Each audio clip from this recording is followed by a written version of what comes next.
Mic check, 1, 2, 3. I cannot think of a clever rhyme to go with it, so here we are, ladies and gentlemen. It's Wednesday, which means we are back to Shadowrunning, and believe me, before we started, I had to fight off a dark urge. The dark urge known as grinding in War Thunder. It almost overtook me, and almost overtook this stream. However, I've managed to fight it off. And let me tell you, while I would like to grind for War Thunder, it's not gonna happen today. Maybe on Saturdays. But for now, I am still of sound mind and memory, and I will not let that happen.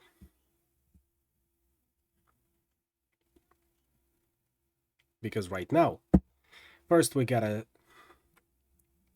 personal companion quest to complete, and then we can finally progress with the plot.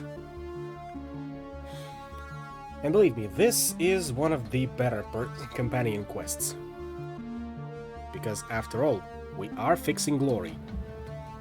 And that is why we're not gonna focus on killing her former cult leader / lover.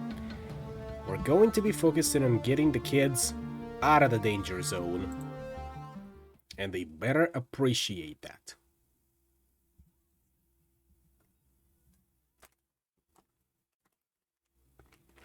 In the meantime, I'm gonna nibble me on some chips. I need a mic check. Ryan, give Me and the Biz by Master Ace a listen. Yeah, I can definitely do that. And while I spent the last hour trying to figure out as to how to make Nightbot plugin to advertise my server, I am just going to throw this one out to the winds. You can join so long as you can simply ask for a Discord link, and I will post it in this here server. Or at least, by server I mean, of course, the chat window. Now, I don't suppose we have anything else new on the computer. Doesn't look like it. No pay data to sell. And no new messages. So now we can just head out and help Glory with her unfinished business.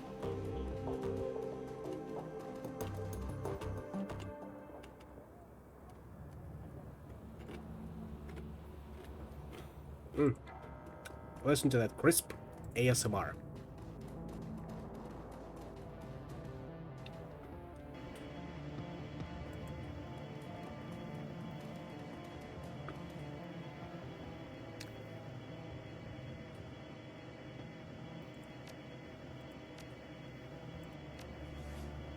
Oh, and we do have a lot of unspent karma. Can't forget about that one as well. I think it's time to finally invest some into either our body or willpower, because, well, we're encountering more and more... What would it be? Magical elements, and they are, of course, all too willing to bend us over. Metaphorically and literally.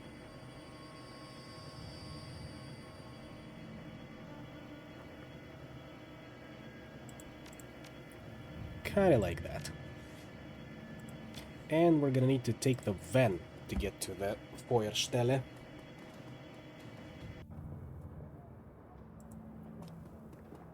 Now, where was that van?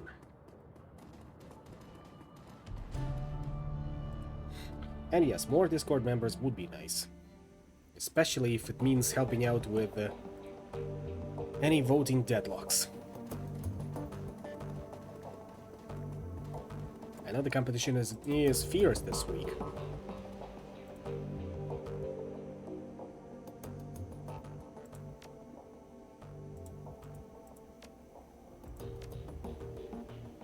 However, it seems I'm having a bit of a brain fart moment, because I'm gonna need to remember where that van was.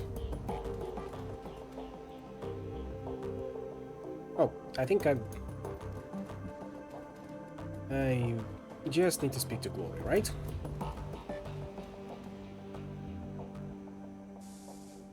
Hit me up after the run if you like, but now I need some space. Oh, and we don't need to speak with Glory, we're gonna need to find the actual van. I'll say talking it out with people is nice. Yeah, it's always nice.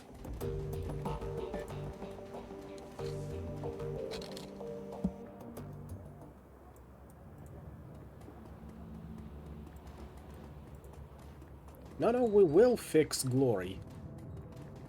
And I'd rather do it sooner rather than later.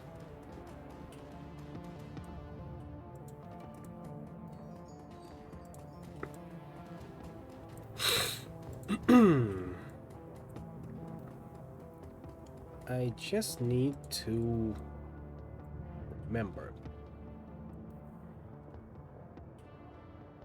Remember the 5th of November. Honestly, ashamed that on Cody's YouTube community vote, what if Gunpowder Plot succeeded is losing out to whatever it was?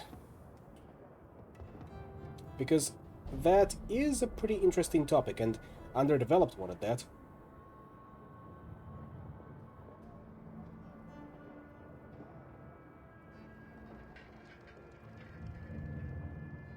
Let me see which one is currently leading.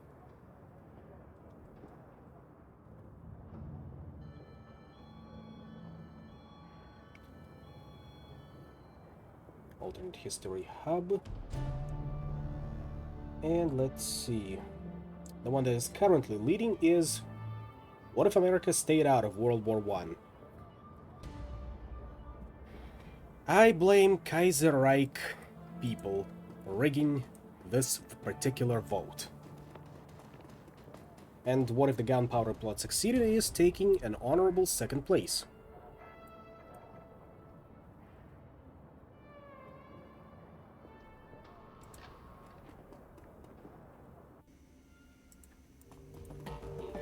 Although I suppose we can first go to Alice and then see about going to the...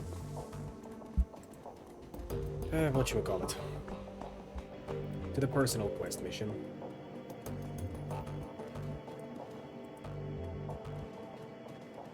Which? Ah, there it is. I'm just dumb. Excuse me.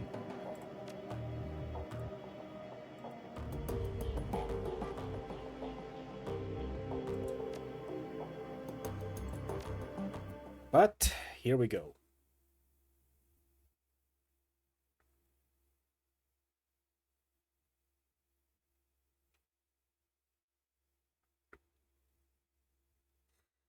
Feuerstelle. The drive from the Kreuz Bazaar to the Schönbuch forest was a long one. For over 6 hours, you and Glory rode in relative silence, with only the sounds of the road for company. Now you must find yourself crouching in the woods, watching, waiting. Off in the distance, the rustic exterior of Feuerstelle looks copiously warm and inviting, but you know what's waiting inside.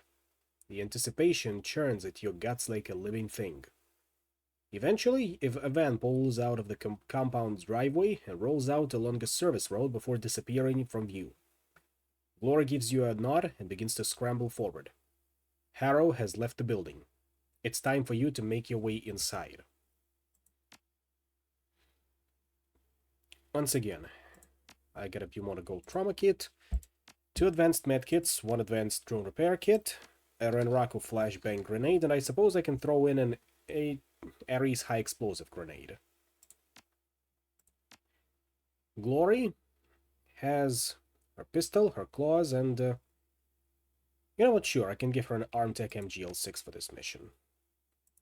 Plus another flashbang grenade, 2 premium medkits, 1 advanced, 1 basic, and 1 Bumona trauma kit. We should be good enough.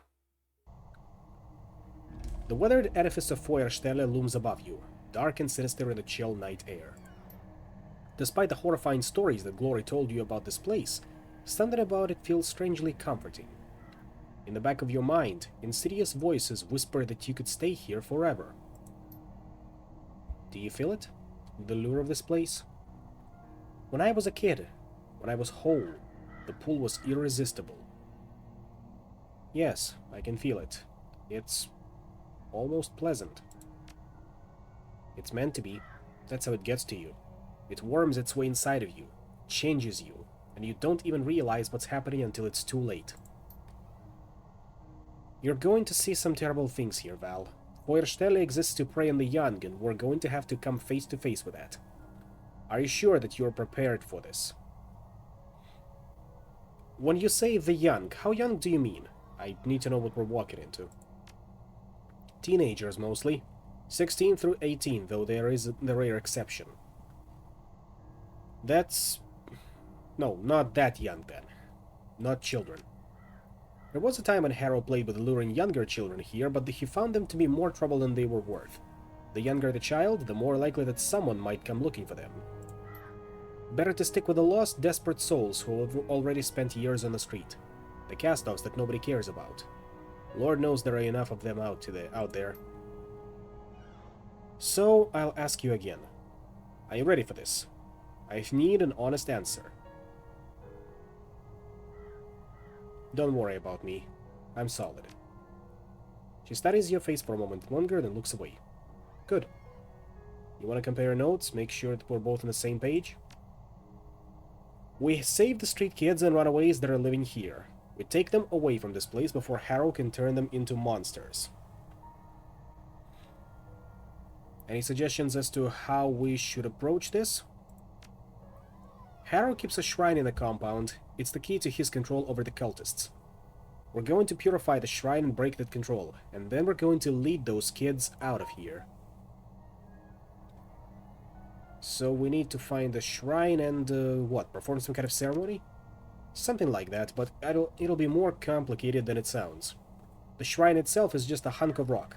Its power comes from an entity that Harrow bound into the stone. Something very old and very dangerous. A toxic spirit. It is in many ways the heart of this place. The voices that you can hear whispering in the back of your mind, those are the spirit's voices. It saps the will of anyone who sets foot in these grounds.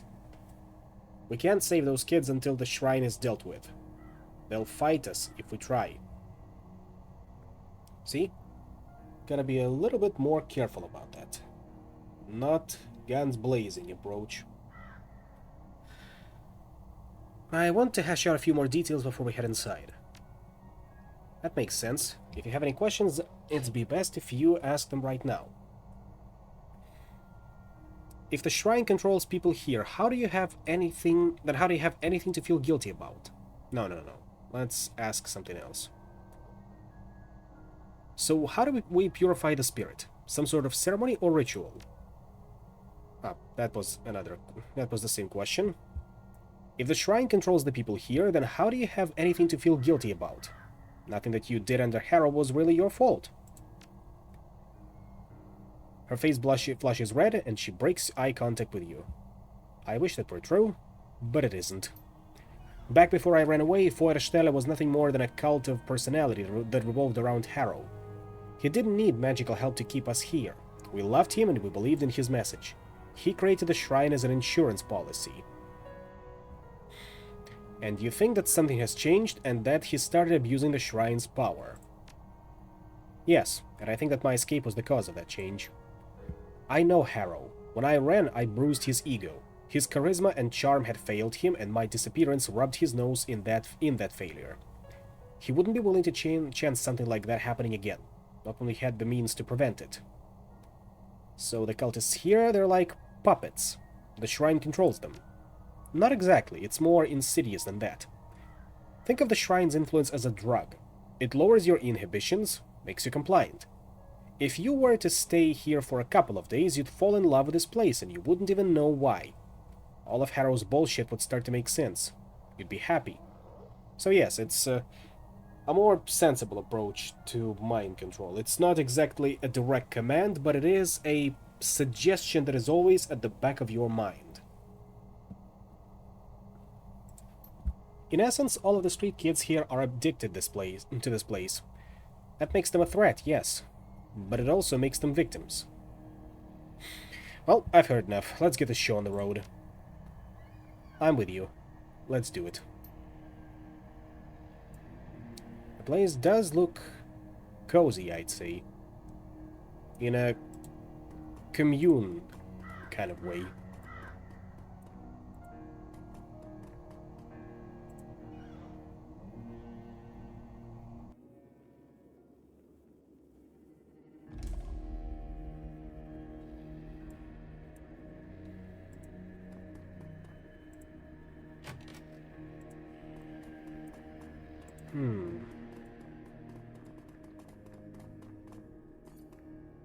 What do we have here? Yeah, feels rustic in a culty sense. The doorway shimmers with a faint red light. As you approach the door, you can feel a squirming sensation in the back of your skull. Your limbs begin to tingle, then feel heavy. The closer that you get to the doorway, the more of a struggle it is to continue moving forward. It feels as though the strength is being siphoned from your body. Well, let's fight through it. You grit your teeth and lean forward, forcing your heavy limbs to move through the sheer force of will. As you near the doorknob, it begins to glow red.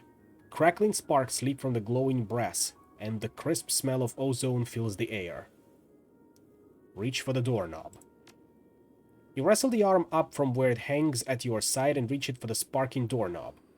A moment later, you feel a cold metal hand grasp your shoulder. Glory. She speaks a single word. Don't. As you step away from the door, the crawling sensation gradually recedes. A moment later, the strength returns to your limbs. Glory stares into the light, frowning. The shrine room is through here, but this barrier wasn't here before. Harrow must have warded the doorway after I ran. How do we get through? The ward is like a lock. There must be a key. Back when I helped Harrow run this place, he and I were the only ones allowed in the shrine room. So we'll look for whoever has taken my place. That's where the key will be. How will we know who that is? It'll be a girl. Harrow would never take a male as his second. He wouldn't want the competition. And her hair will be of fire red. It's a sort of insignia of rank within the cult. A girl with red hair. Got it. Ozone smell is a bad indicator. It's either chemicals or electricity. Well, in this case, it's dark magic. So, equally dangerous. What have we here? You can hear a distant murmuring sound coming from inside the room.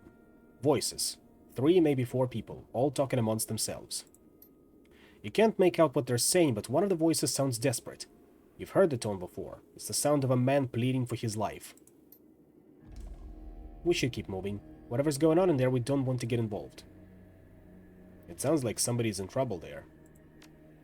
I don't doubt it, but we can't do anything about that right now. The cultists in there have been brainwashed by Harrow. Whatever they're doing, they aren't doing it of their own accord. After we've purified the shrine, then we can intervene. But if we go in there now, they're going to attack us and we're going to have to kill them. That's not what I came here to do. I'm not leaving without knowing what's going on in that room. You strain your ears to hear what the people in the other room are saying. As you focus, the sounds crystallize and become clear. You shouldn't have come here. The tools of government aren't welcome at Feuerstelle. You hear a soft sound. You recognize it instantly. A blade being drawn from its sheath. We have a use for people like you.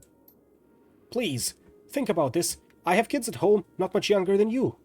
The voice is low and full of dread. I'm not here to represent any government. I'm not a threat to you. I was only doing my job. You're wearing a uniform. That makes you a tool and a pawn and our enemy. Harrow said so. I'm just a park ranger. I'm only here to do a wildlife survey. I didn't even know that you people were out here. But now you do. And if you leave this place, others will find out. You brought this on yourself. No, please! The voice dissolves into a long, piercing scream. Well, too late. You're right, we can't afford to help this man. Maybe later.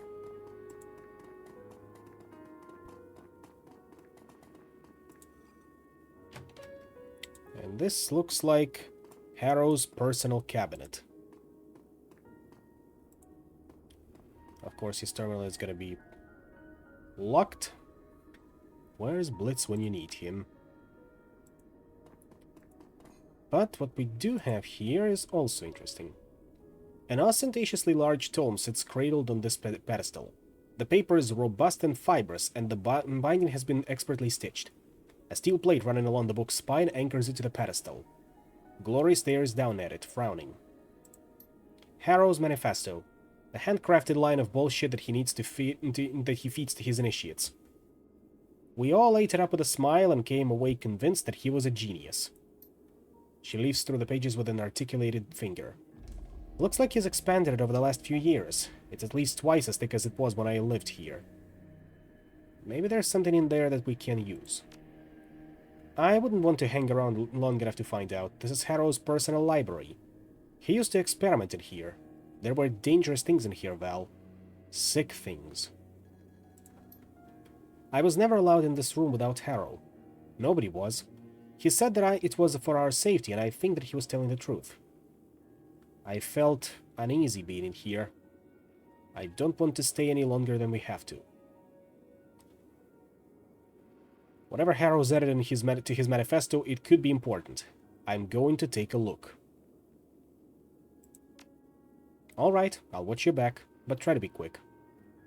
Leaf through the beginning of the manifesto. You flip through the early pages of the manifesto, find what looks like a good place to jump in and start to read. When I first set out to the path of free living, I realized that I'd have to rethink all of my earlier assumptions about life. I'd have to question my own values and beliefs, and I'd need the strength to trust in the answers that came to me. The prospect was daunting, but it was also necessary. The road to true freedom is paved with unanswered questions. After all, you can't learn to be free from a book. The answers won't come from a Bible, an instruction manual, or a code of conduct. If you don't learn that, you'll never break your chains. The path to true freedom is one that each of us must walk on his or her own. What makes life worth living? What in life is truly valuable? And what is the dross that can be burned away? I spent weeks dissecting every aspect of my life to find the answers to these questions. Slowly, agonizingly, I pared down the list until only 4 items remained. These 4 items became the cornerstones of my new philosophy, and the basis for everything that Feuerstelle stands for. Love, the first cornerstone, and the most important. Without love, life is bland and meaningless. Without love, we might as well be machines. Love what you do. Love the people around you. But above all, love yourself. Self-determination, the second cornerstone. Each of us must be of his or her own shepherd. No more gods and no more kings. Alright there, Andrew Ryan. Your life is your own. Lash out against anyone or anything that tries to treat you like property. An assault on your freedom is an assault on your whole being, and it must be met with an equally ferocious response. Charity, the third cornerstone. A miserly life is an empty life. If each of us is his or her own master, then nobody should live as a serf. By helping others along the path to enlightenment, so do we enrich our own lives. Passion, the final cornerstone. Complacency is poison. Be wary of it. Ambition is the key to fulfilling life. Don't settle for what is. If you do, you abandon what could be. Don't worry, we're gonna destroy this with facts and logic. You hear a rustling sound behind you. Glory. Turning, you can see a troubled look in her face. That ominous feeling is getting stronger, Val. It feels like we're being watched. Keep at it. Leafing through to the middle of the book, you find a section dedicated to Harrow's Rules of Living. Be free. Be free in all things, and experience that freedom with your whole being, body, mind, and spirit. Discard the oppressive traditions of modesty and shame that you've been indoctrinated with since birth. The free thinker has no use for them. Your body is a source of pride, of pleasure, and of succor, for yourself and for others. Enjoy it and share that joy freely with those who desire it. Be selfish. Don't enslave yourself to others at the expense of your own happiness. Take what you want, and do so unashamedly. Our desires are an important part of what makes us human. Society has trained us to hide that part of ourselves from the world, but the free living person doesn't cower in the shadows. Own your desires and rejoice in them. Selflessness is ultimately dishonest, and dishonesty has no place in a free society. Show reverence. The free living person understands that the only true governance in this world is the law of nature, and that in nature there is a hierarchy. The rabbit does not question the wolf. The mouse does not question why it must run from the cat. They do because they must. Their survival depends on it. As it is in nature, so it is at Feuerstelle. Know your place in the food chain and understand the mechanisms by which you can better yourself. You leaf forward and find that there is at least 20 more pages worth of rules. Each is worded vaguely enough to have multiple interpretations. You hear another rustling sound. Glory moving behind you. She stares down at the rules of living, a look of disgust on her face. I'm getting the feeling that this entire thing is written in doublespeak. I doubt if there's a single statement in here that isn't contradicted somewhere else. A fact that Harrow and I used to our own advantage. We could justify just about anything by pointing to that manifesto. If an act is forbidden in one place, it's permitted somewhere else. If an initiate ever questioned our behavior, we could claim that he just didn't understand the meaning of the book. The other kids would look at him as the ignorant one. It's all bullshit, like I said. Clever bullshit, but bullshit all the same. Well, that ominous feeling, it's getting closer. There's something in the room with us, I'm sure of it. We need to get out of here, now. You keep an eye out, I have to finish this. There might be something in here that we need. The final pages of the manifesto devolve into semi-cohesive rants about anarchy, social Darwinism, free love, and the horned god. You've seen this kind of thing before. Harrow's philosophy is collapsing under its own weight. Unfortunately, none of his cultists seem to have caught on to that fact. Yeah, talking like an anarchist and going full social Darwinist is a dead giveaway. Done, this philosophy of Harrow's really starts to break down. Glory lets out a startled cry, cutting your sentence short. Out of the corner of your eye, you see her wheel to face something behind you. All at once, the room fills with a slaughterhouse smell. A smell like blood and bile and feces. The stench of an abattoir. As you turn, you catch sight of something sliding into the world. It looks like a charred man with a pair of tortured faces where its shoulders should be. The thing burns like a Roman candle, spitting white-hot sparks in a fiery plume. An oily substance runs down between its dangling legs and splatters onto the floor, and where those drips land, they burn. Val, look out! Oof. As I said, more magical bullshit. At least you're tangible enough to give me a courtesy of dying.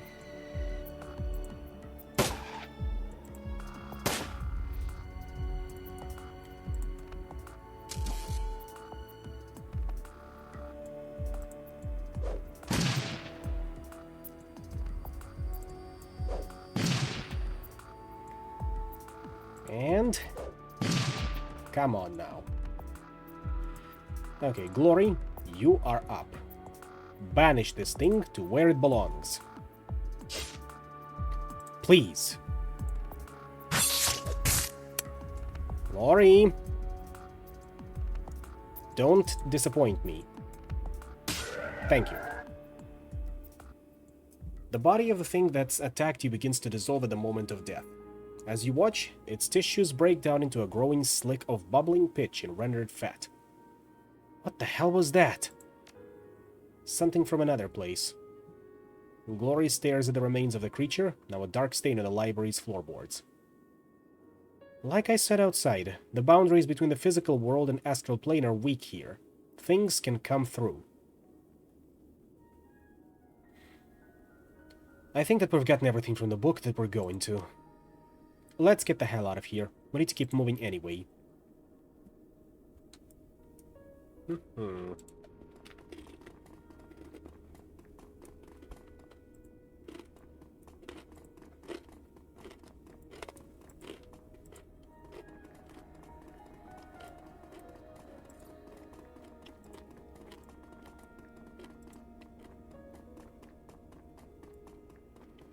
At least 5 doors to go into. We'll go from left to right, obviously. This one should be more technically inclined. Looks like a kitchen.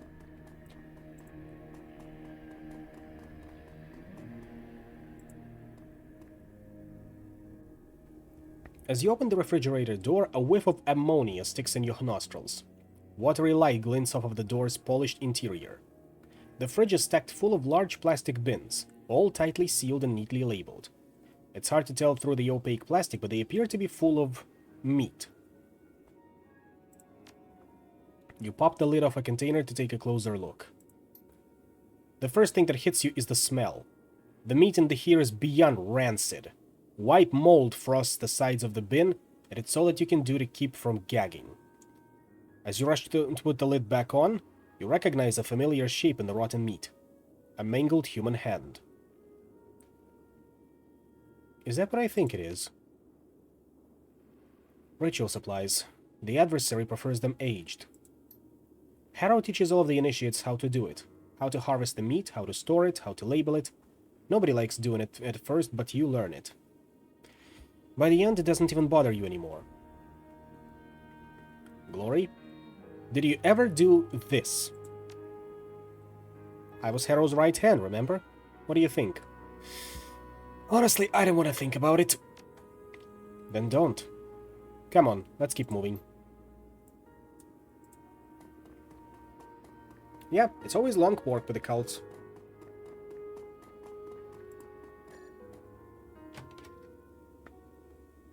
At least that's a fairly normal changing room.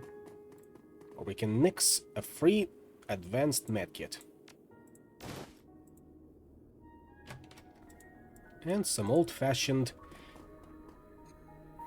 washing material with a board and all that.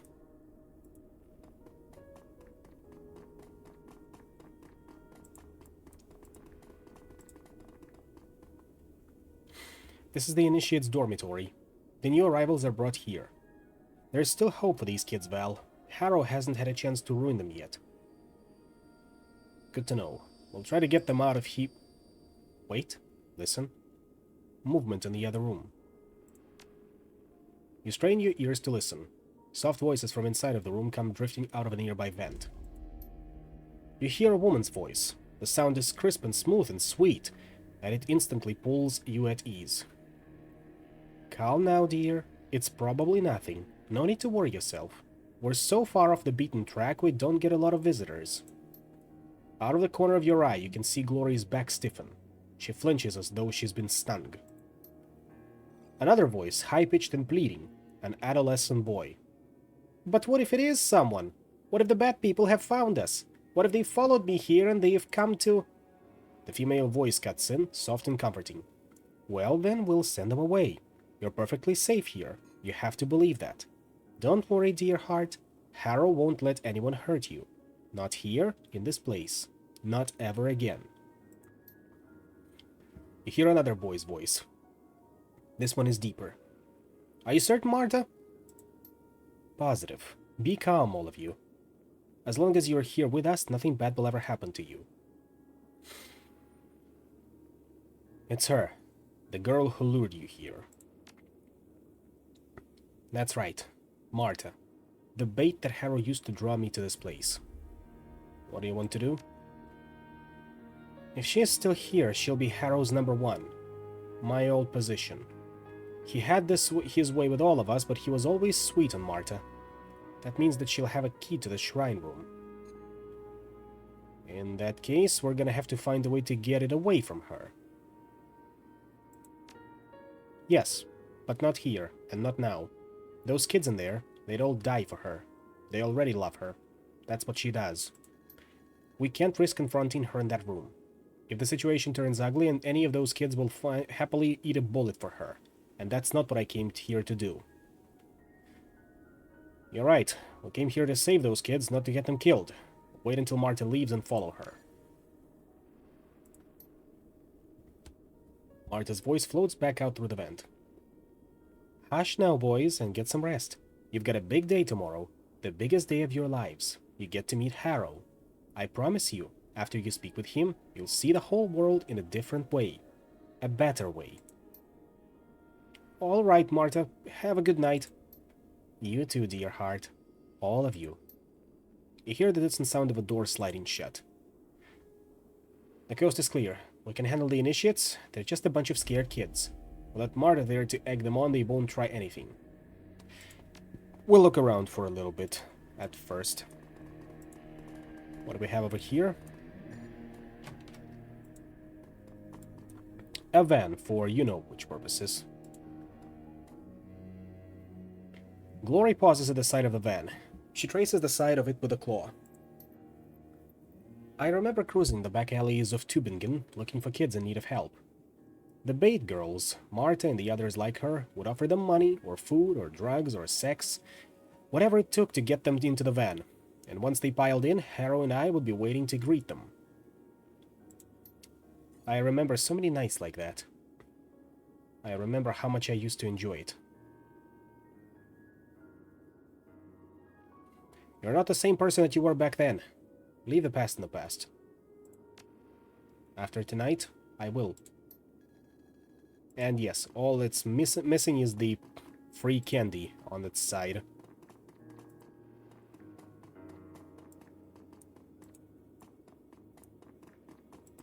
They even have a piano over here.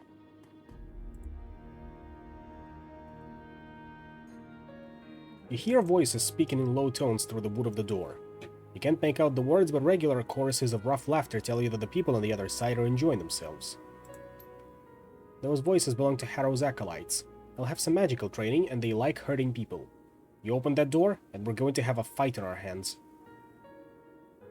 How do you know that they're acolytes? Process of elimination. Initiates aren't allowed in that room. It's one of Harrow's rules. On the rare occasion that an initiate is invited in, he usually doesn't come back out again. What happens in there? It's a sort of lounge for Harrow's inner circle. The acolytes and the bait girls and Harrow's wives. Marta and I used to spend a lot of time in there. We're going in. Be ready. Good Nacht. I hope I didn't interrupt any sex sessions. Ow.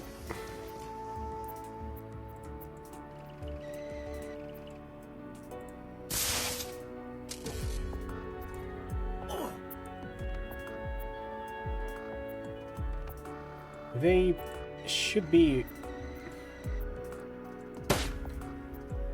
They should be. But they are not. I forgot where I was going with this one. But we're gonna kick their asses all the same.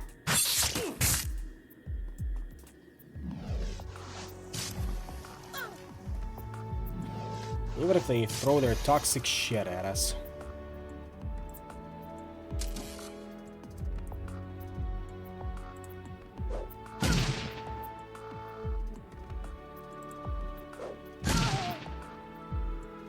And the final one. Yep, rule of 3 remains unbroken.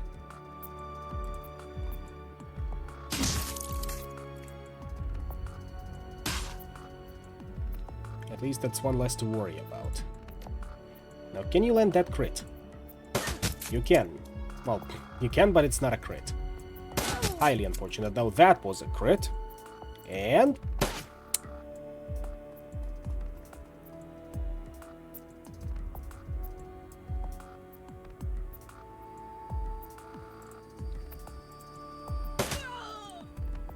and like so. There's something in here I want to see. Let me guess. Hanging against the wall, you find a grainy photograph that has been mounted to a wooden panel. The wood looks like it was recovered from a construction site. It's rough, splintery stuff, and there are a few nails jutting out at odd angles. The photo depicts a pair of teenage girls in ratty clothes posing against a forested background. The two are entwined in a loving embrace. One is leaning in to plant a kiss on the other's cheek, and on the other one is smiling. The smiling girl has a head of fire-red hair. It takes a moment to realize what you're looking at. The red-haired girl is Glory.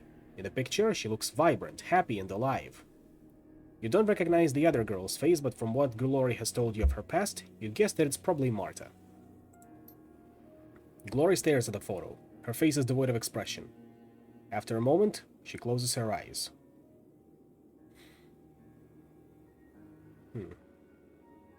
You look good as a redhead.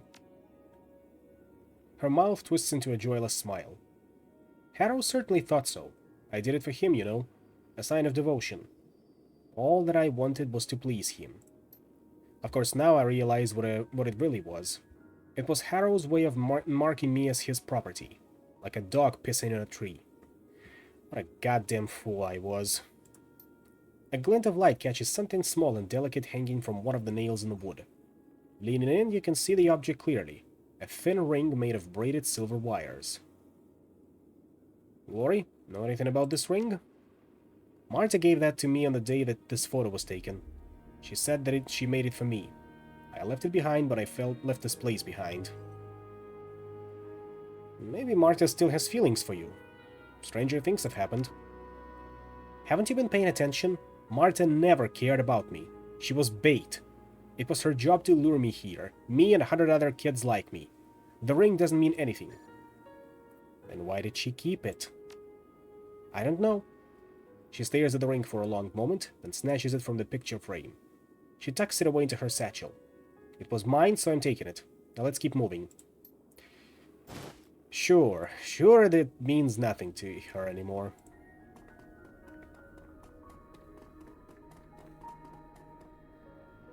A dirty and torn shirt lies discarded on the ground. The fabric is splattered with blood. Glory stares down at it, unblinking. An initiate must have worn that in here. It's way too small for an acolyte. Maybe he did something to offend Harrow, or maybe a member of the inner circle was in a mood for sport. Doesn't matter either way. The owner of this shirt doesn't need it anymore. Such is life in the cult.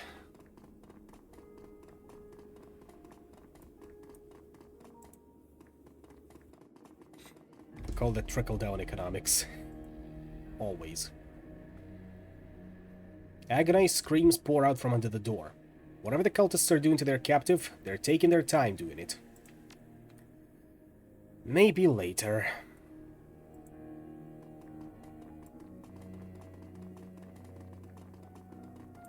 It's time to confront Marta.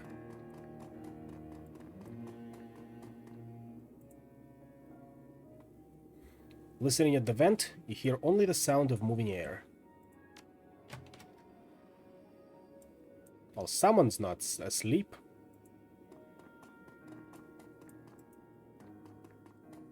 The initiate closes to the door, whips his head up to look at you.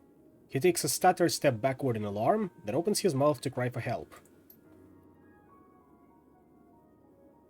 You don't want to do that. Glory looks deep into the initiate's eyes, transfixing him. We're not here to hurt you. We're friends of Harrow's. Don't bother calling Marta out here. We're just going in there to have a word with her. The initiate eyes you nervously. His gaze fits to Glory, then falls to her cyber limbs. He swallows. Yeah, okay.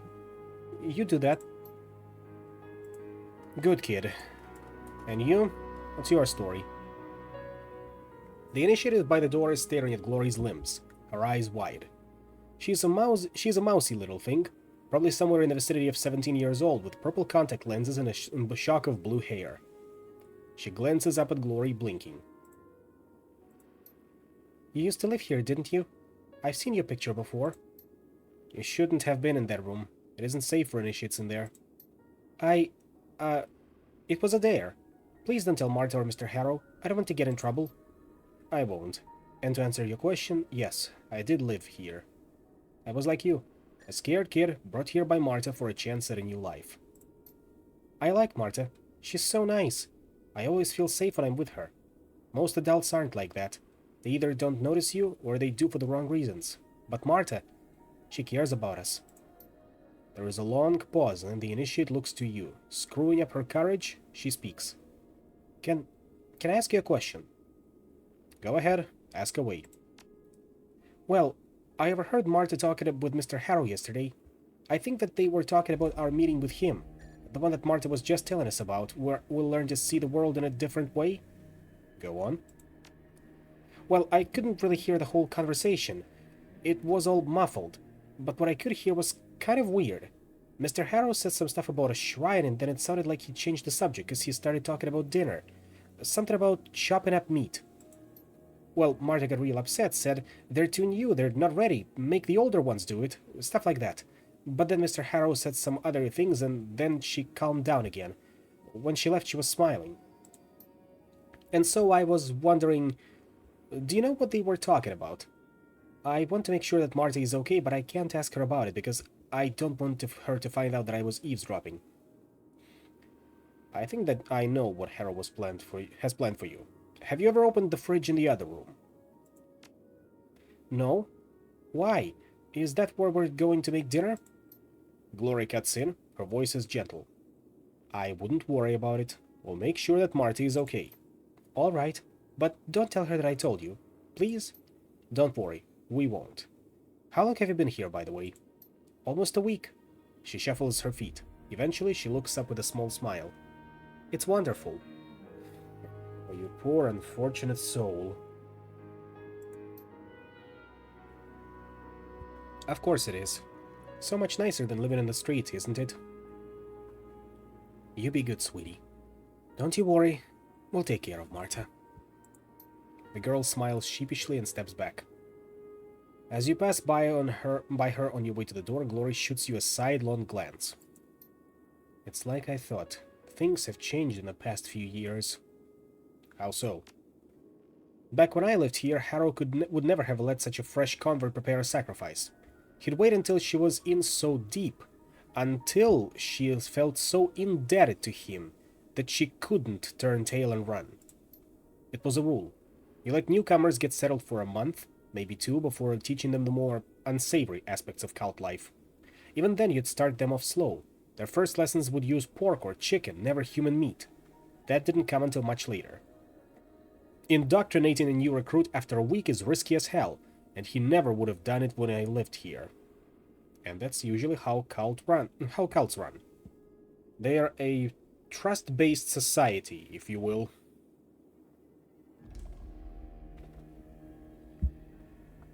The shrine. He's using it to brainwash the initiates faster than he used to.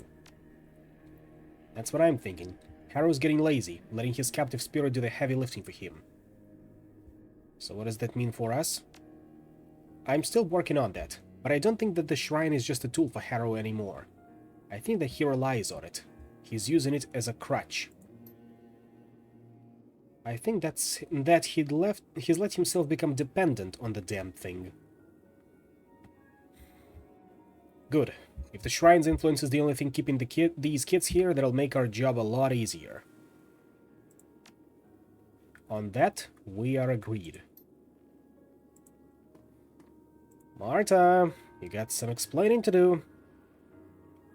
Marta is just on the other side of this door. However this goes, we're going to have to move quickly afterward. If she dies, Harrow will know it, but I don't trust her to keep her mouth shut if she lives.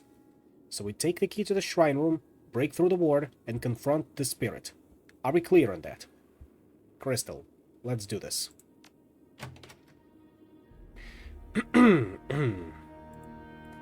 Excusez-moi. The woman in this room is lovely.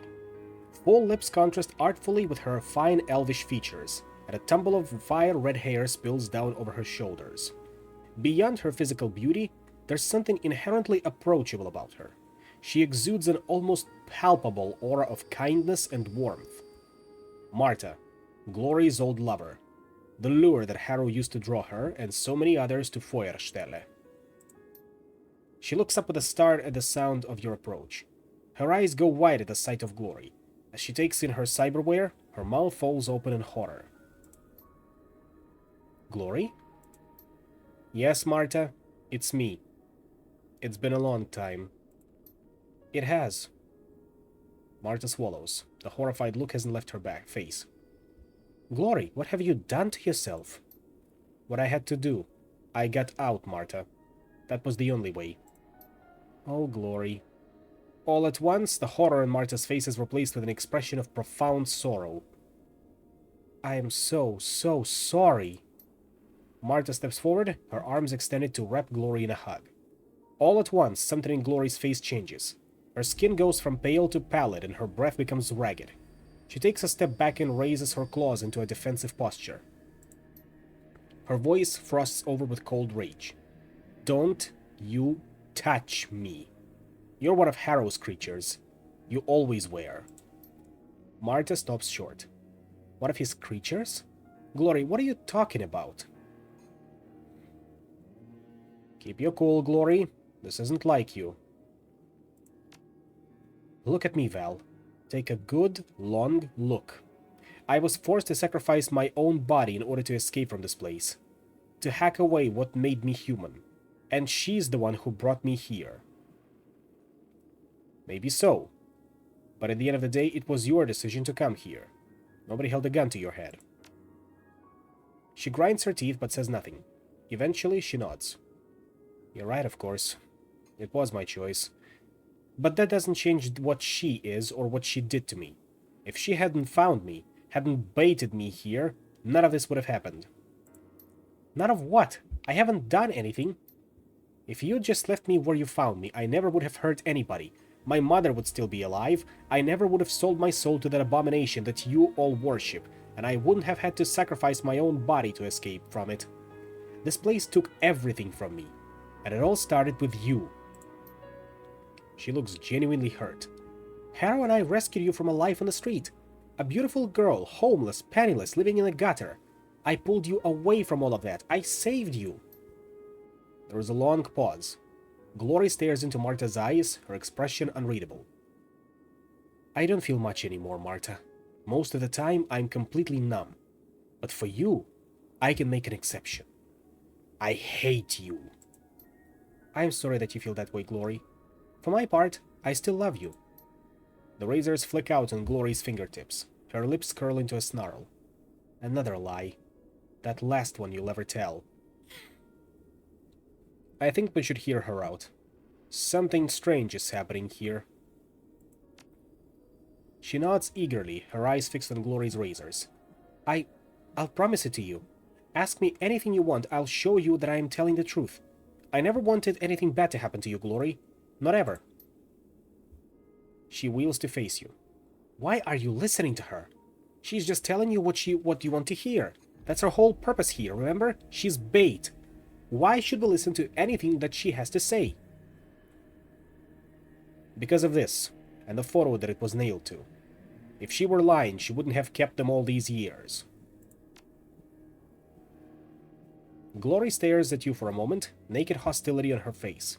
Then the razors slide back into her housings with a click. All right, Marta. Convince me. Convince you of what? That I'm not a monster? I don't know how to do that, Glory. You can start by telling me how do you sleep at night. You know what happens to the kids that you bring here. You know what happened to me. But you're still luring them here into Harrow's clutches, all these years later. So tell me, how do you live with yourself? Explain it to me. For a moment, you can see the conflict behind Marta's eyes. If cognitive dissonance had a face, it would be hers. Confused, frightened, angry, at war with herself. For a moment, she struggles to speak. Then the whispering sensation that you felt outside of the compound comes back, and her face changes. The muscles on her brow relax, and she appears to be at peace. Why are you asking me this, Glory? You already know the answers. The kids here, they aren't being hurt.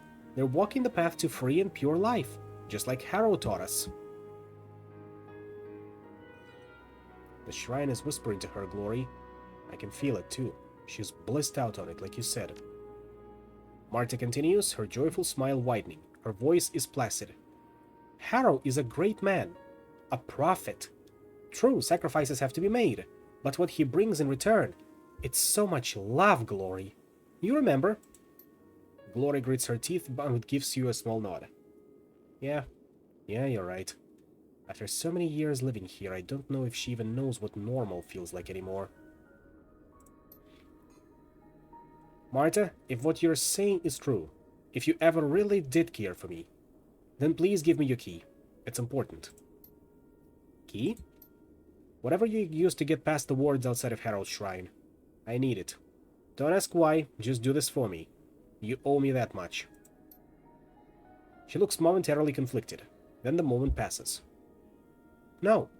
Harrow said that I have to guard it. He told me that I could never take it off. I can't question one of Harrow's orders. It would be wrong. And that's where us reading the book comes into handy. Don't you see anything ironic about a cult devoted to freedom and rebellion with a totalitarian leader? She blinks. Clearly she doesn't understand. Marta, if Harrow actually believed in the rules that he's taught you, he wouldn't have a problem with you questioning his orders. She blinks. Then that whispering sounds return, soft and insistent, and the flicker of unease on her face is replaced with an easy smile. You just don't understand. You don't see the beauty of Harrow's vision. You don't feel the love. Then maybe you could explain it to me. Maybe if you could answer my questions, I'd be able to see the light. Yes, yes, please go on and ask your questions. I'll explain everything, and you'll see for yourself how perfect and right our way really is. How beautiful it can be. I've read Harrow's manifesto. It looks like he spends a long time talking about charity. Yes, of course, charity. The kind that I practice when I rescue young people from the streets. But then, in his rules of living, he says that all free thinkers are supposed to be selfish. Well, yes, but... And after that, he says that only the strong deserve to prosper, so... Which is it? The confusion washes over her face again. She begins blinking agitatedly and fidgeting. Then that unseen force clamps down again, and she seems to calm. You just don't understand the beauty of this message. The truth behind it.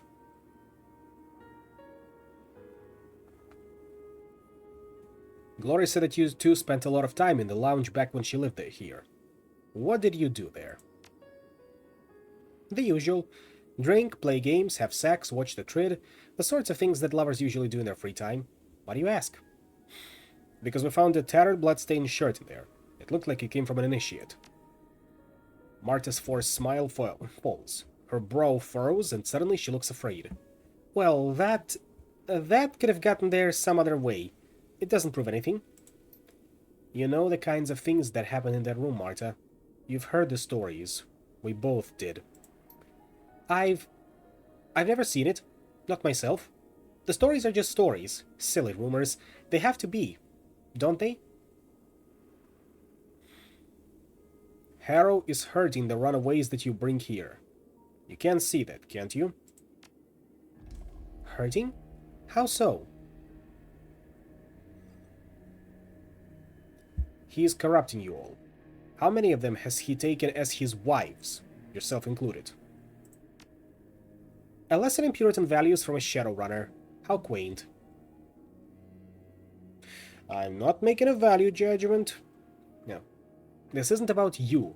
I don't care what you do, Marta. I'm talking about child abuse. Harrow doesn't take the young ones for wives. I don't know what Glory told you, but he isn't a monster. And even the youngest initiates here aren't children. Not really. Life on the street took that from them a long time ago. Feuerstelle lets them be themselves, but in a safe place. Certainly safer than the back alleys of some urban hellhole like the one that you live in. I was young when he chose me, Marta. Maybe not innocent, but young. Somewhere deep down you know that this is wrong. When you lived with us, you didn't think it was wrong. You loved it here. You can rewrite history to cast yourself as the victim if you want to. If demonizing me helps, you can do that too. But nobody ever forced you to do anything, Glory. Glory falls silent. The color drains from her face. This is clearly a difficult subject. I don't know what you were hoping to achieve by bringing it up, but I promise you, you aren't going to convince me to abandon my way of life. Our ways here are our own. You can't change that. All that you can do is accept it and move on. I can see that Harrow has you brainwashed into thinking that this is okay, but Marta, it isn't. You just don't know when to give up, do you? Our ways aren't yours, but that doesn't give you the right to judge us. Who are you to impose your ideology on this commune?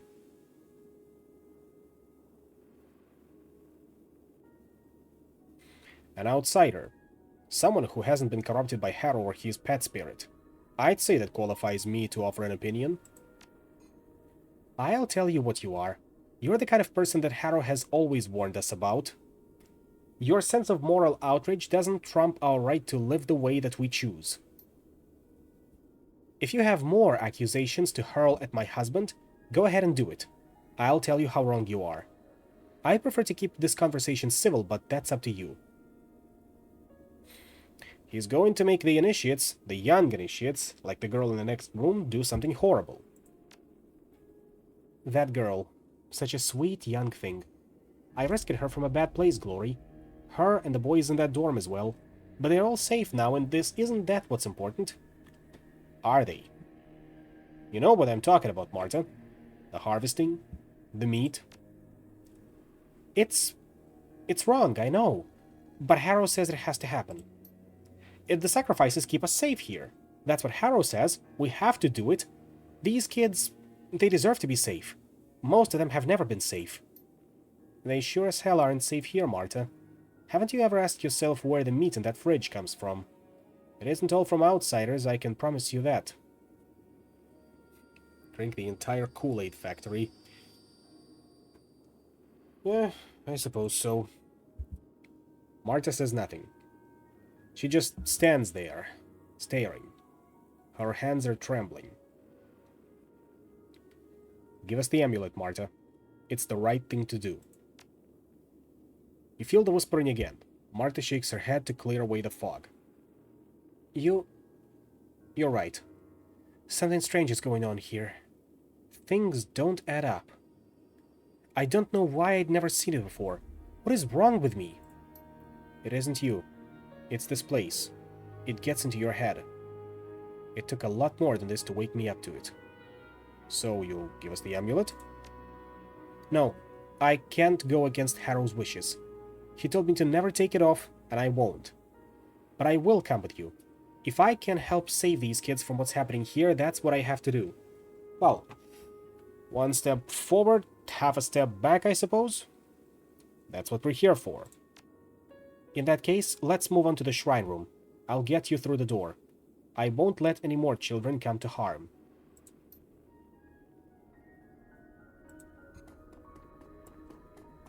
Keep Marta safe. As well as keep Glory safe. Now, you there, young man.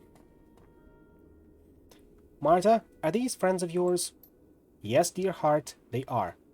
We all need to go have a word with Harrow now. You need to go to bed. You have a big day tomorrow. To sleep. Or chance to dream.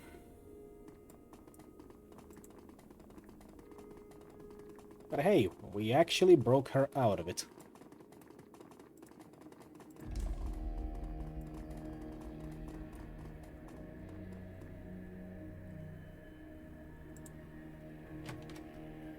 As you step forward, the scintillating red light that streams from the doorway flickers and dies. There's a strange lurching sensation in your gut, but it clears almost instantly. The door swings open with a touch. That seems to have done it. Glory nods, then reaches into her satchel. Her hand comes back out clutching a small jar. I'm going to put a smear of this on your forehead. It's a sort of alchemical balm. Harrow taught me how to make it. She unscrews the cap from the jar, revealing a pale white ointment. The surface glitters strangely in the dim light. If you ever wondered why my share of the take from our jobs has gone, this is the answer. Powdered orichalcum isn't cheap. What does the ointment do? The boundaries between the material world and the astral plane are weak in this place. Things can bleed through. The balm is like a lens. It focuses your perceptions, makes the haze real. It lets you commune with his servitors, the emissaries of our great master, the adversary. Not the way I'd put it, but yes. With this we can deal with the spirit on its own level. I've only done this with Harrow before. He warned me never to try it without him. There are strange things in the place we're about to visit. I'm sure that I've gone up against Stranger. I'm not. But in the end, that doesn't matter too much. We'll push through to the shrine spirit no matter what. She fishes in her bag a second time and pulls out a pair of silver necklaces. A rune-inscribed pendant dangles from each. This will protect your astral self from spiritual possession. Don't take it off while we're dealing with this shrine, whatever you do. Got it. What about Marta? She touches a finger to the amulet that hangs around her neck. I'll be fine. This will work just as well. Glory puts on her own pendant. The necklace glitters slightly against her pale skin. I don't know what's going to happen when we step into that room, Val. We're playing with forces outside of our control. Are you ready to do this? Ready as I'll ever be.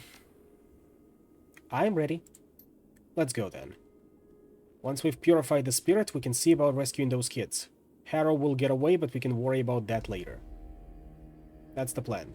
Let's do it. One last thing before we do this. I have reason to suspect that Harrow isn't the real power here anymore. I think that the spirit is.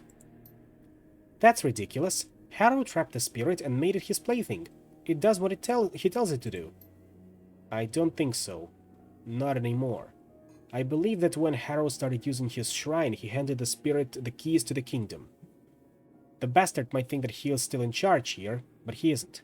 He's a servant, just like everybody else. The only difference is that he doesn't know it. So, what is that? What are you basing this on? What we saw with the initiate and the fridge. Her general mindset, and what she said about the sacrifices. Lots of little things, but they add up. Why does any of this even matter? I don't understand what you're saying. It matters because it's solid evidence that we're doing the right thing. Even if Harrow does escape, he won't be as much of a threat as we thought he was. I just wanted Val to know that. Thanks. Now let's do this. We bring him down here. And it's Jover for Harrow.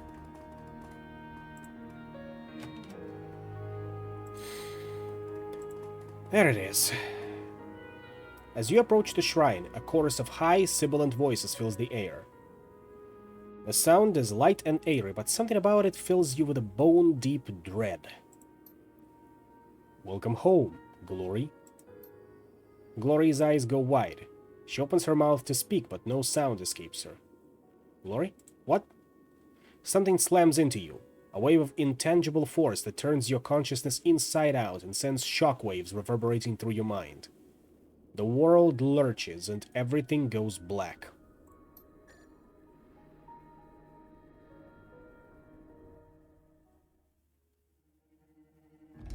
Slowly, you begin to stir. Murky, flickering impressions invade the oily stillness of your unconscious mind. The sensations come in waves, washing up over you and jerking you back toward consciousness. You smell acrid smoke and burning meat. The roar of distant flames whispers in your ears. When your eyes flutter open, a dull red glare fills your vision. As you attempt to struggle to your feet, you become dimly aware that the gravity here feels wrong. Everything is heavier than it should be. Slowly, the waves grow still and your senses calm. You find yourself staring into an infinite horizon. The blasted ruins of Feuerstelle stretch out in all directions, as far as the eye can see. Where the hell are we? Warily, Glory surveys your surroundings. I can't say for certain, but there's one thing that I am sure of. Whatever this place is, the adversary holds sway here. Marta stares into the abyss, her mouth agape. This isn't right. This place. It doesn't normally look like this. When I came here with Harrow, it was all green fields and marble halls. It was so beautiful last time. It was a lie, Marta. What we're seeing now, this is the truth. Your truth, maybe. What I saw was real. I think that you're both right in a way. I think when Marta traveled here, she saw her interpretation of the adversary's domain. Now, we're seeing Glory's. That's an interesting observation. What makes you say that? Why does it matter? I suppose that it doesn't. She grimaces as a sudden wave of heat washes over her.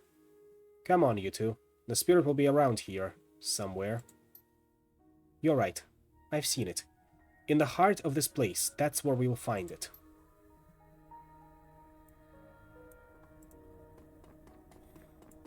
Yep, this sure looks like hell. Fitting of someone of his caliber.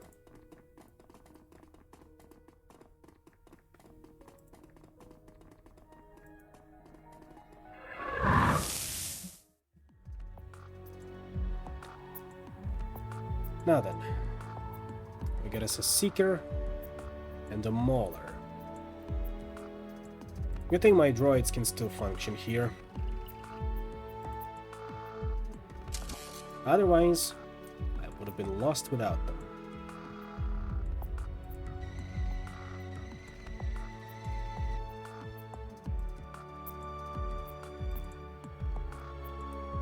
The rest of us should get in place. This is going to be tight.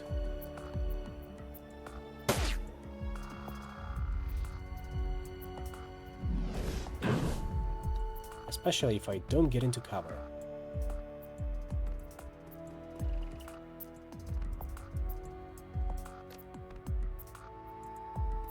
No glory, please.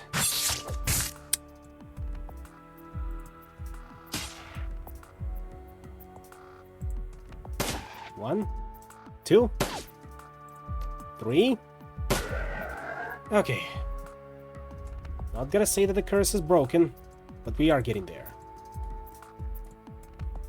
Marta? Can you? You can. Good.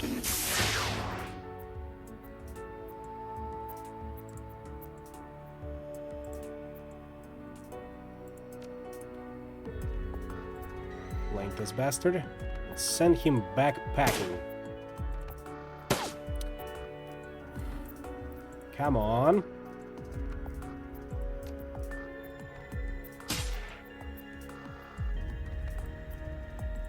After all, that's what we're all here to do. To see the light triumph over whatever this is.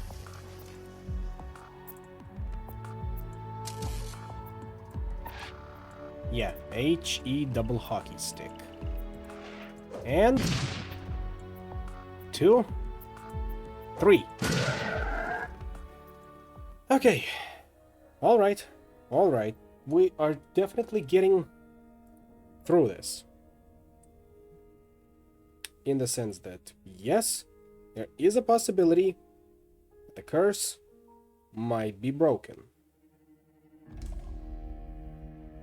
However, let's not get too ahead of ourselves, otherwise we may jinx it.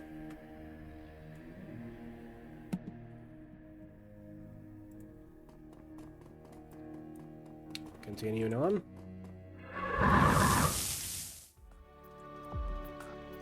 More of them.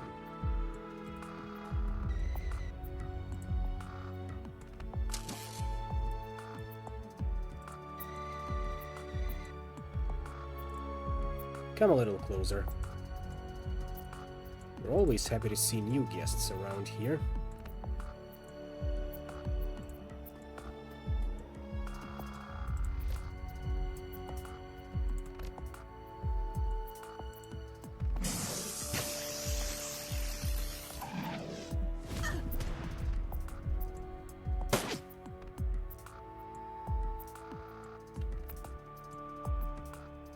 However, I'd like it if you were to stay down on a more permanent basis.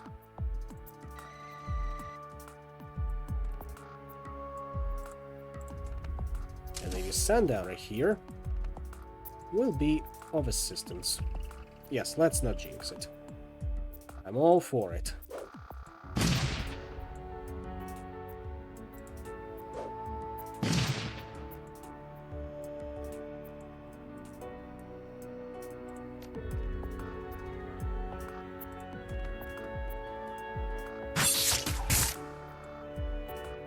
I will say that Glory's theme is pretty nice.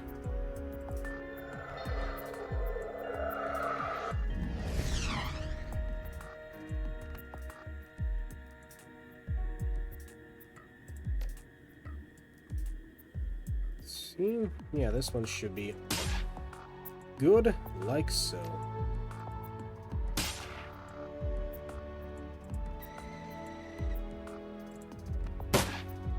Two, 3. Good shot, keep it up. Wonderful.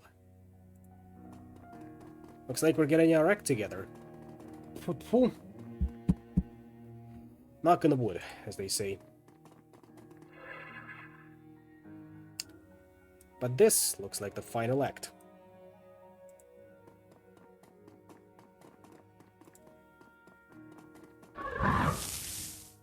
The thing hovering before you is hideous.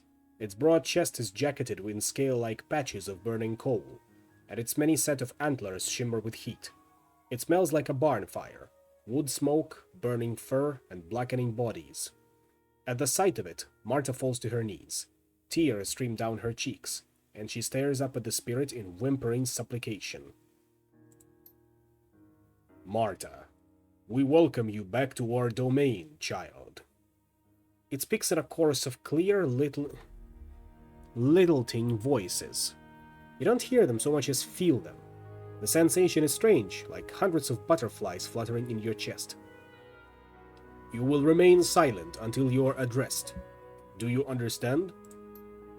She nods mutely and clasps her hands to her chest. Ragged breaths heave out of her.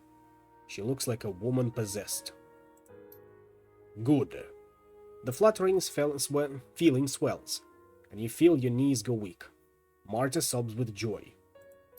Glory, welcome, child. What a pleasure it is to see you again. Glory steps forward, trepidation on her face.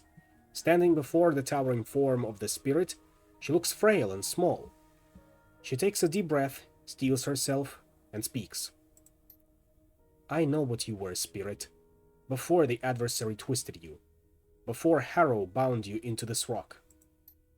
She drops a hand to the satchel at her side. I can help you to be that again. All that you need to do is let me. The spirit chuckles, a strange warbling sound that sends a shiver down your spine. We are in not need of help. We are our great master's servant, just as Harrow is. Just as you are, despite your misguided attempts to cut away his love from your heart. The voices in your head soften, become sad, but the fluttering in your chest turns ugly, like the buzzing wings of a swarm of blowflies. You have mangled yourself beyond repair, and you did it to spite him. He who was your greatest benefactor. You betrayed him, child. But he loves you all the same. You know, this adversary sounds like a pretty reasonable guy. But no, we're gonna say, don't listen to this thing, Glory. Slowly, terribly, the spirit begins to turn. You can hear the crack and pop of splintering vertebrae as its enormous head shifts to its shoulders. It fixes its cavernous gaze on you. Your friend, this outsider, speaks out of turn. But we take no offense. His words are like the babble of a newborn babe. He is ignorant of the truth. The spirit inclines its head toward you. If the noise continues, we will teach him, and the babble will cease. Glory shoots you a sidelong glance. She mouths out a word. Don't. I have a message for you from our great master. He has a gift for you, a peace offering, one that he offers freely. A sign of his continued affection for you. He knows that you desire his servant's destruction. As a symbol of his love, he will grant you the power to bring an end to Harrow. He knows that you wish to free the children of Feuerstelle. As a sign of his compassion, he will help you set them free. You can have everything that you want, child. All of this and more. Remain silent. This is Glory's decision to make, ultimately. That's a nice pitch, Spirit, but you neglected to mention the price. The spirit leans toward her, clasping its hands. This will cost you nothing. A simple gesture, a trifle, a show of good faith. If you demonstrate your love for him, he will reward you beyond your wildest dreams. Remove the protective ward from your neck, and his gift is yours for the taking. Yours forevermore. Glory cranes her neck to look up at the reeking, cadaverous thing that looms over her. I had my own limbs hacked off to get away from the adversary. I paid something to do it. That's how badly I wanted to be free of your great master. Your offer is as pathetic as it was predictable. To be frank, I am disappointed in you. The barn fire stench of the spirit thickens, and its antlers grow white. The heat radiating from the thing is like an oven, a kiln, a blast furnace. If you rebuke our great master a second time, I will chew what's left of you into mulch. The marrow from your bones will nourish the garden. I promise you this, child. I promise it. I have a better idea. She dips a hand into her satchel and produces a ceremonial dagger. The blade shimmers eerily in the light. We're going to purify you, spirit, and after we've finished, You'll help us rescue those kids. The spirit cackles. Very well, child. If pain is what you seek, we will bring it to you. Beneath its leathery skin, the thing's bones begin to shift, straining against the ligaments and tendons that bind them. A hideous cracking sound fills the air as its skeleton splinters and pops. As you watch, the spirit's body begins to rupture. Great lesions open up in the creature's chest and back, and its ribcage cracks from some horrible internal pressure. The spirit's chest heaves, and the foul liquid pours from the ribs in its flesh. A flash of light stabs your eyes, and when your vision clears, you find 3 identical spirits floating before you. Death comes in many forms, child. The fluttering sensation in your chest grows into a rasping pain that steals the breath from your lungs. It feels like you're being eaten alive. Yours will be swift and brutal. I'd like to see you try. There's only 3 of you, and there's 5 of us. A fair fight, if I do say so myself.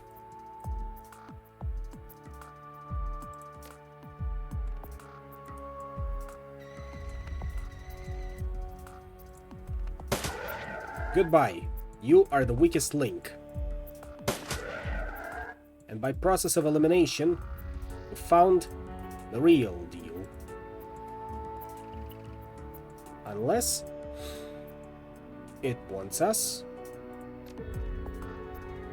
to play along. Nope, that's the real thing. I am going to enjoy dismantling you. Unfortunate. There go the copies again. We are incapacitated, it seems. But at least we're not very hurt. A figure materializes out of shadow. The form is wispy and insubstantial, a projection of a man distorted by distance. His silhouette ripples like a flag in the wind. Through the haze you can see his face. He is more beautiful than handsome, with sculpted features in an unnaturally youthful complexion. His expression is sad. Harrow. Glory. Glory. His voice is deep but faint and marred by echoes. It sounds as if he's shouting from the far end of a long tunnel. You shouldn't have come here. I was content to let you live out your life in peace. I've come to put an end to this place, Harrow. This place and your pathetic, sickening cult. And you, Marta? He turns his head to stare at her, a sad smile on his face. I've given you everything. Will you repay my love with betrayal? As she tries to respond, her voice catches in her throat.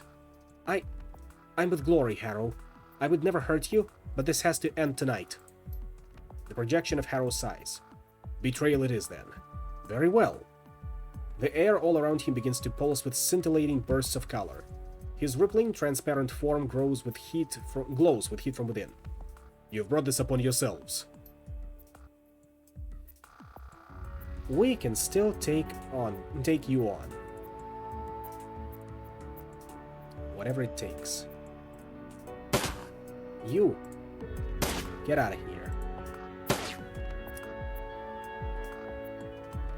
You, however... Can I stun you? I should be able to. Spirit or not.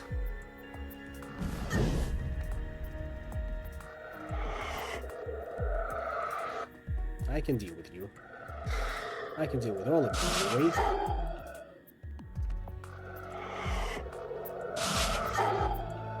You, however, stop that. Immediately. Otherwise, I will mobilize my reserves, and you will not find them gentle.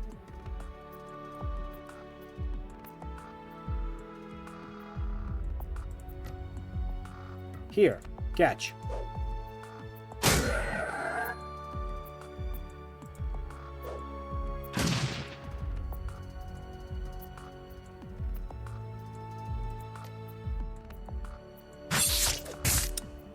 Glory.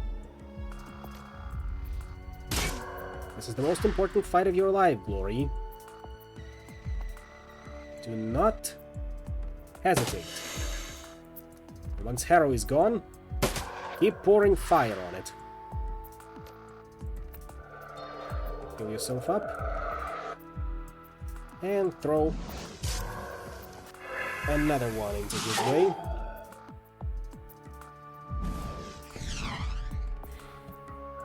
Again, let's look at the one doing actual damage.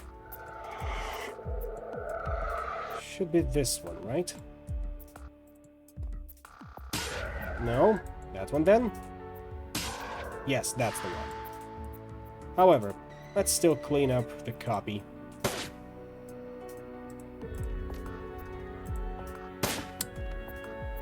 Unfortunate. Harrow shouldn't be back too soon. After all... disappointed, but not surprised. And... okay, much better. One more. Perfect. That's a fake. That's a fake. That's the real deal. I'm fairly certain of it. Harrow's back. You know what to do.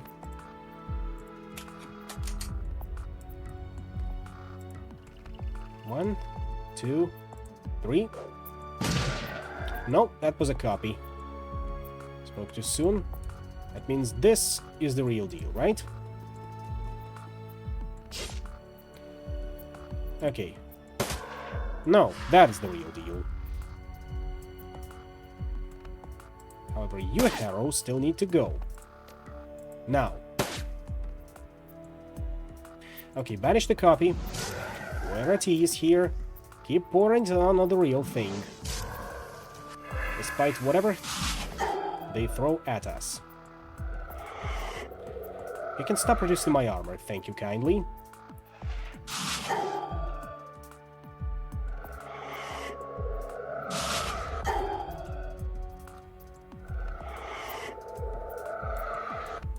Before we do that, I told you this is between us and him. You are not welcome here. Thank you. It's practically a family matter. Yep, that is the one. And now, you are banished.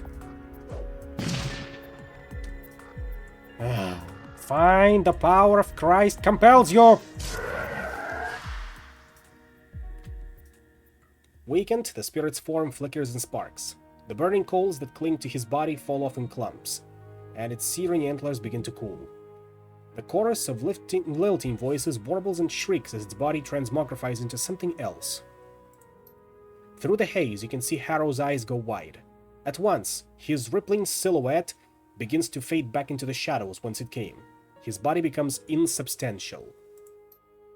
Go ahead and run, you fucking coward. Run back to the real world in whatever hole you crawled out of. We'll catch you. Shadows in the shape of a man smile back at you. The distance in his voice has increased. It sounds like he's shouting from miles away. I don't think so. You don't even know what the real me is, Glory. Ah, don't worry. I'll find you. We're good at that sort of thing. The projection flashes you a condescending grin. Believe whatever you like, fool. I don't do you any good. It won't do you any good. Years from now, you'll still be doing what I do, and you will have accomplished nothing. Go ahead, Harrow. Try to set up another cult. You won't get far before I hunt you down. The projection chuckles. The sound is thin and hollow. You know better than that, but nothing makes me happier than the sound of you lying to yourself. Goodbye, Glory. The shadow slowly dissipates, and Harrow is gone. Run, coward. Run far, far away. We'll find you. Glory continues staring for a long moment at the spot where the projection of Harrow vanished. Her expression is unreadable. Slowly, she turns away. The spirit's writhing form continues its transformation. The twisted claws buckle, break, and reform. Charred bone begins to heal. The barn fire stench of it slowly dies away, replaced by an array of more pleasant smells. Oak and pine and mineral oil. Rustic feasts and mulled wine. Now that's more like it. The spirits, the smells of countryside. As it cools, the spirit raises its head. Its body is as shaky as a newborn foal's.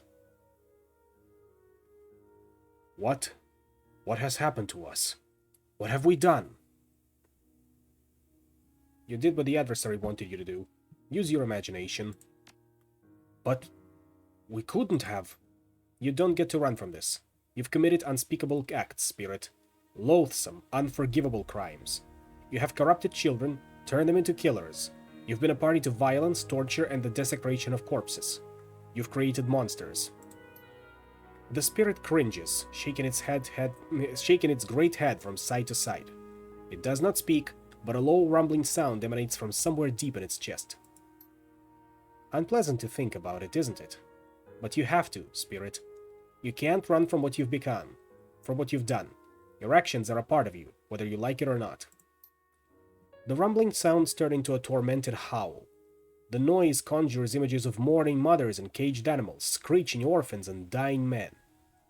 It is a sound of pure, unmitigated despair. Glory takes a step forward towards the giant creature. Listen to me, Spirit. I need your help. We're here to rescue the cultists of Feuerstelle, the street kids whose minds you touched. We're getting them out of here before the adversary can do to them what it did to you. The spirit stares at Glory for a long moment. Finally, it dips its head in a nod. Yes, we will help you. There's no time like the present. Get to it. We have already done so. The cultists of Feuerstelle are themselves again. We wish to do more. We have much to atone for, as you said. Just what do you hope to do? Make amends. Heal the sick and the wounded. Bring them to the succor of health and home, hearth and home. But we can do nothing without your help. We are still bound to this shrine, anchored here. We cannot leave without your assistance. Tell us what you need us to do.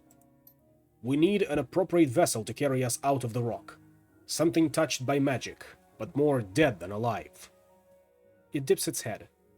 Do you have anything that can help us? Gingerly, she reaches up and wraps a hand around the protective ward that hangs around her neck.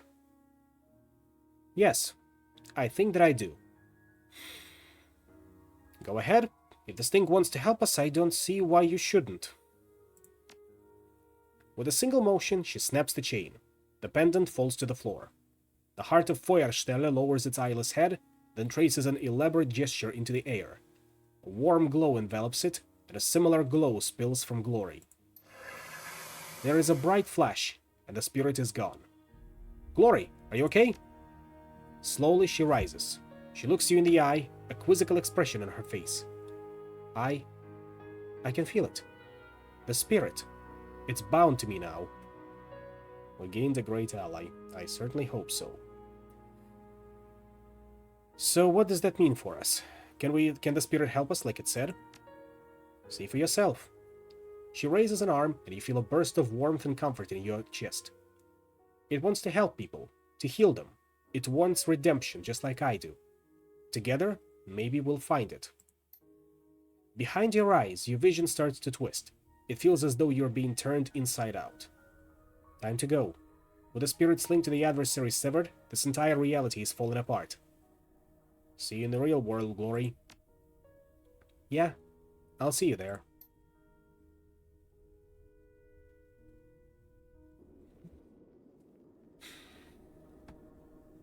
Slowly you swim back to consciousness. Struggling to your feet, you find Glory already standing and alert. I can feel them. The spirits set them free, but they're trapped somewhere here in the complex. Best to get to them in a hurry, then. This place feels like it's shaking itself apart. Be on your guard. The connection between this compound and wherever we were is breaking down. As that place disintegrates, more and more things are spilling through. Like rats fleeing a sinking ship. Yeah, and it's only a matter of time before Feuerstelle is consumed too. Look in a corner there. You can already see it happening. I'll take your word for it. Let's move.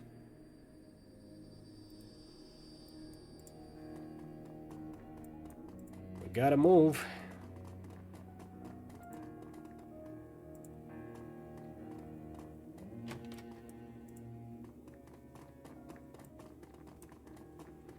Well, now we definitely can't get to those cultists, so... We did it. We saved the city. Almost. Now we just need to navigate through all this burning debris. And clear this rubble here.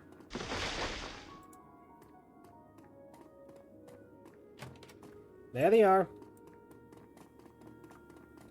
As you kick the door open and stumble forward into the room, you find yourself surrounded by a sea of teenage faces. Initiates, all huddled together and trembling. With the spirit's influence cleared from their minds, they look frightened and lost, like kids who've had their security blankets torn away. Glory steps forward. When she speaks, her voice is gentle. "Come on, all of you. We're taking you to safety, someplace far away from here." A scrawny teenager in a ratty coat stares at Glory's chrome, his mouth hanging back. His voice cracks when he speaks. "What happened to you? Your arms! Something that you'll never need to worry about. Come on, let's get the hell out of here." Marta cradles her head in her hands. Yes, let's. And we are out of here. You thread your way through the trees of the Schönbuch forest, tracing your way back into the thicket where you and Glory hid the van. The inferno that consumed Feuerstelle is spreading, and the conflagration casts the forest around you in a sinister orange light. The heat at your back is intense, unbearable. Far ahead, Glory blazes a trail for you to follow, shredding the foliage in her path. Marta shepherds the shell-shocked initiates along behind you, doing what she can to keep them calm and moving. The fire is moving fast, but you're faster. As Marta helps the last of the kids into the van, you put the vehicle in gear and punch the accelerator. The burning ruin of Feuerstelle recedes into the distance, a glowing speck in the rear-view mirror. The peace and safety of the Kreuz Bazaar lie ahead. Hopefully, we'll get them to safety at our place. Hopefully. To Karma.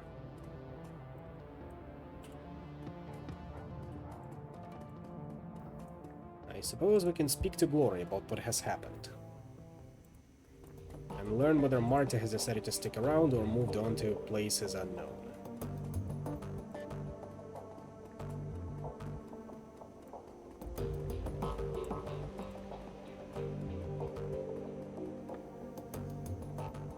Glory stands, an introspective look on her face.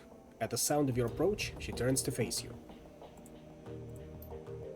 "Thank you for your help at Feuerstelle. I couldn't have done it without you." Speaking of which, I've been meaning to talk to you about that. After the things that we saw in there, I'm not surprised. Go ahead, Val. I'm listening. Harrow got away, just like you said he would. Yes, and he's already putting distance between himself and the Schönbuch forest. How do you want to go about tracking him? Finding Harrow is going to be a full-time job. I can't track him down while we still have a great dragon hanging over our heads.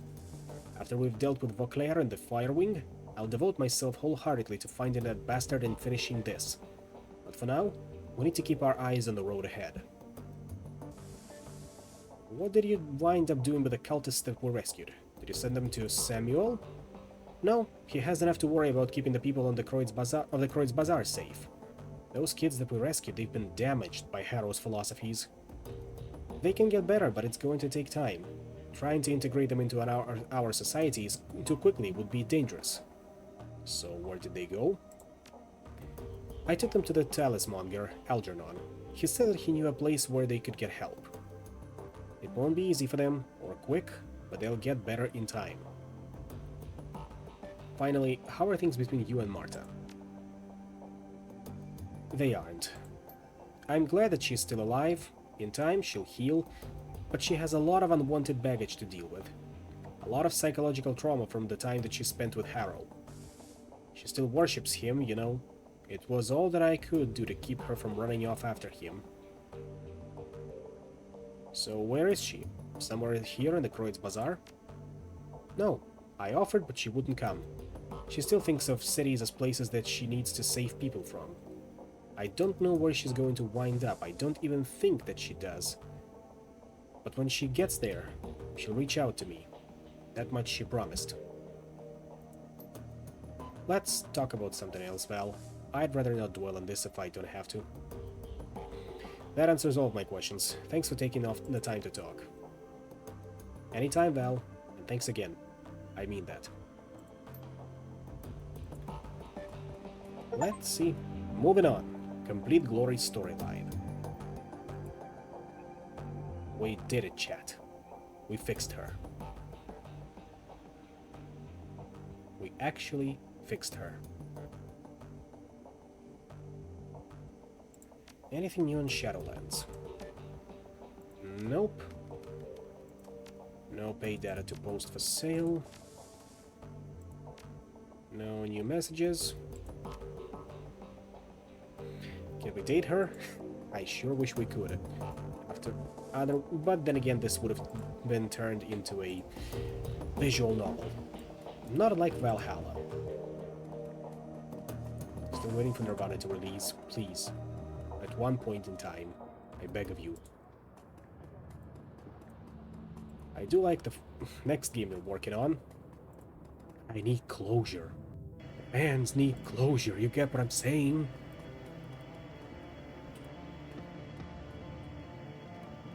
Now then, travel to the rabbit hole at the Altstadt-Spandau U-Bahn station to retrieve Alice's data.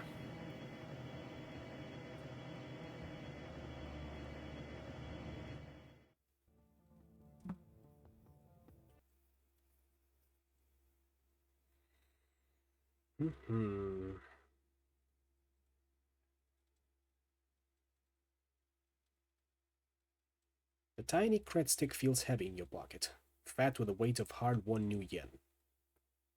The U-Bahn station swallows you up and sends you hurtling down the rabbit hole, towards Alice, towards the information you've bled for. The train pulls to a stop and the door hisses open to the dark, old platform. With luck, answers lie ahead. I've been waiting for episode 3 for 2 decades. Don't remind me. There are a lot of things that need to be finished.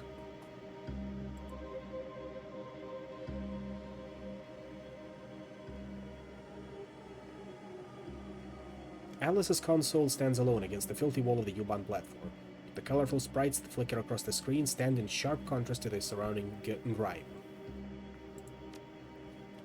The cred stick port in the machine greedily accepts your payment. You watch as the black plastic of the cred stick's case disappears into the console. Moments later, a message winks onto the screen. Val, couldn't wait for you any longer. Something is tracking me. Something terrible. Need to get out of town, go dark for a while. If you're smart, you will too, but a deal's a deal. When you punch the flashing button on the console, it'll spit out an optical chip with your information. Take my advice.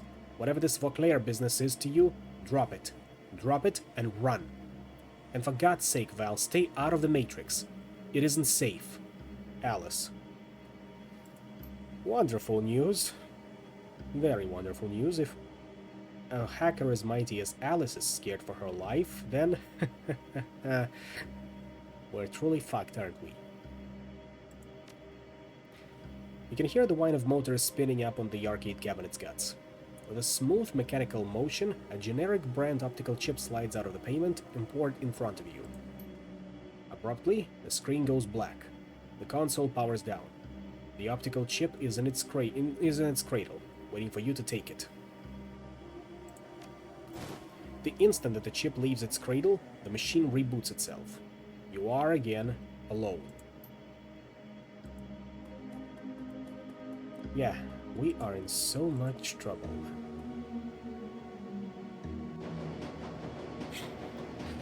As you settle in for your trip back to the Croyd's Bazaar, you can feel the rest of the world compartmentalize and fall away.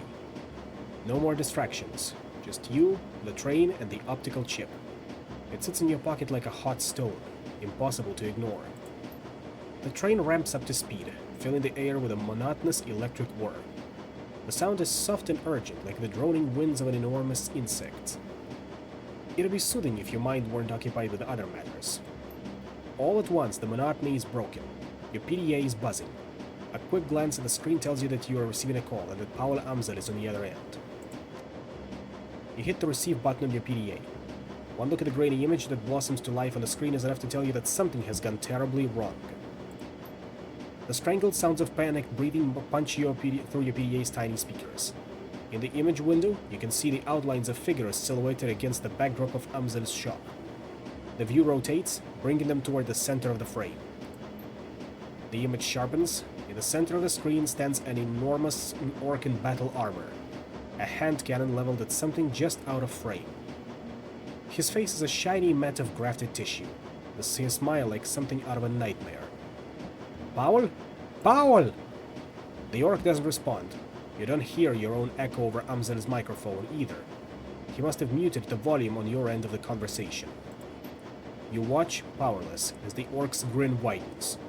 The frantic breaths that you hear coming from off-screen increase in frequency. From off-screen, you hear Amzel's frantic voice. Odran, please, tell me what this is all about. What are the Five Wings' plans? You're going to kill me anyway, you don't send me to the grave without... Your stomach drops as the gun bucks and roars in the orc's hand. Your view on the PDA pitches wildly, then comes to a sudden stop with a violent crackling sound. A burst of static floods the screen. Moments later, a dark shape falls into view with equivalent force.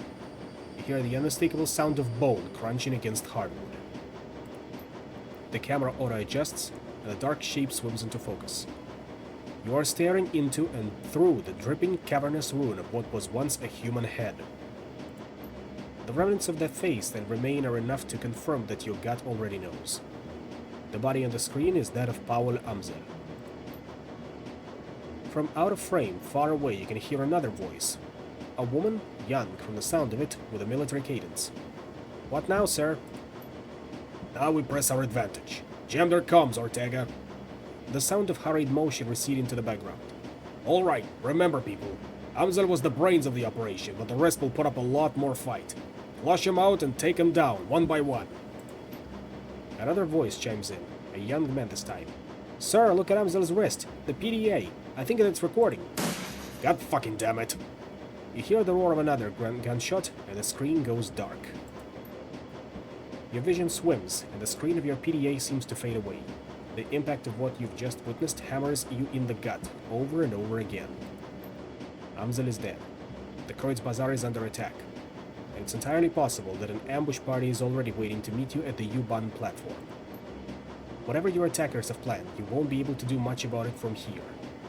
The train is speeding toward the Kreutz Bazaar station. No more stops between you and the enemy. Nothing to do but prepare yourself and wait.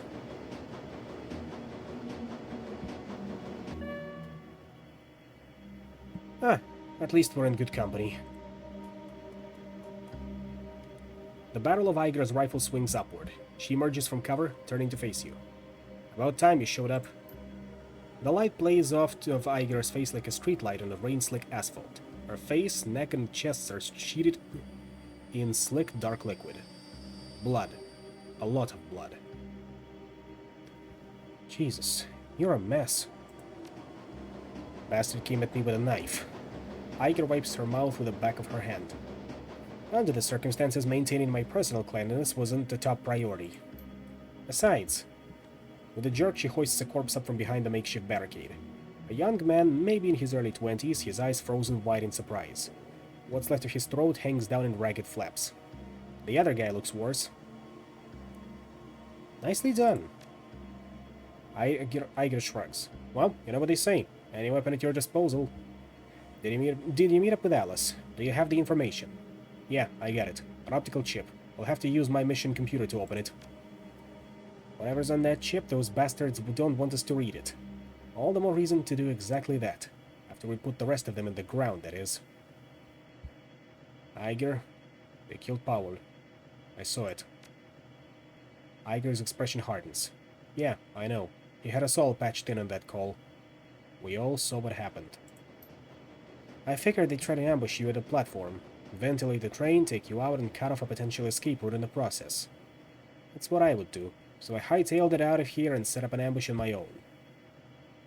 Good thinking. Thanks. Anyway, that's enough talk. We've got a job to do. Iger swings her rifle up and over her shoulder. There are an unknown number of hostiles topside. They're well-equipped, decently trained, and hell-bent on killing us. Last I heard, Glory was in the north end of town. Dietrich was out getting coffee when all hell broke loose. Let's go get them. Our friends need help. Let's go give it to them. +1 action point. Your experience has increased your ability to operate in dangerous situations. Finally, I won't be completely useless when I activate both of my drones. However, this is the point where I will need to cut the stream short, because everyone in the house is asleep, and I do not want to be too loud. I hate to leave things at cliffhangers like that, but consider it an incentive to show up at other streams as well. To that end, I would like everyone present, well, I'd like to thank everyone present for, well, being present. As it stands, thank you all for coming, and I'll see you all next time. Peace out.